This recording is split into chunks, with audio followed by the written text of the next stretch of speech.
कहानी जो दिल को छू जाए। दोस्तों, ये एक प्रेमी युगल की मार्मिक कहानी है। पूरे इत्मीनान के साथ सुनिए।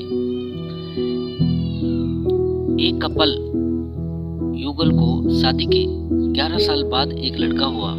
वे बहुत ही प्रेमी युगल थे। उनका लड़का उनकी आंखों का तारा था। एक सुबह जब वह लड़का तकरीबन 2 साल का था, पति ने यानी लड़के के पिता ने एक दवाई की बोतल खुली देखी। उसे काम पर जाने के लिए देरी हो रही थी, इसलिए उसने अपनी पत्नी से उस बोतल को ढक्कन लगाने और अलमारी में रखने को कहा। लड़के की मम्मी रसोई घर में काम कर रही थी। वो ये बात पूरी तरह से भूल गई थी। लड़के ने वो बोतल देखी और खोलने के इरादे से उस बोतल की ओर गया। बोतल के कलर ने उसे मोह लिया, इसलिए उसने उसमें जो दवाई थी उसे पूरी पी ली थी। उस दवाई की छोटे बच्चों को छोटी सी मात्रा भी जहरीली हो सकती थी।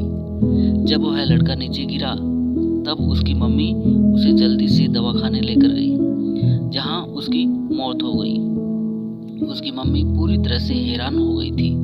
वह भयभीत हो गई थी कि कैसे वो अब अपने पति का सामना करेगी।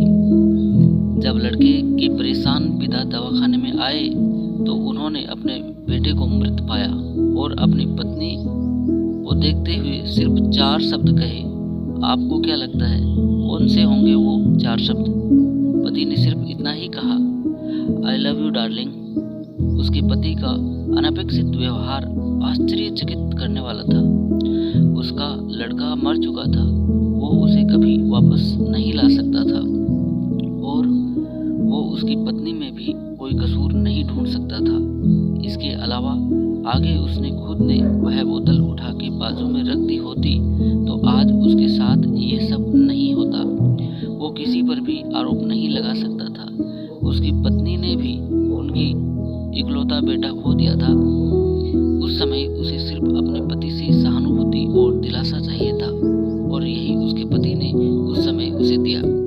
कभी कभी हम इसी में समय व्यर्थ कर देते हैं कि परिस्थिति के लिए कौन जिम्मेदार है या कौन आरोपी है। ये सब हमारे आपसी रिश्तों में होता है। जहाँ जॉब करते हैं वहाँ या जिन लोगों को हम जानते हैं उन सभी के साथ होता है और परिस्थितिवश आवेश में आकर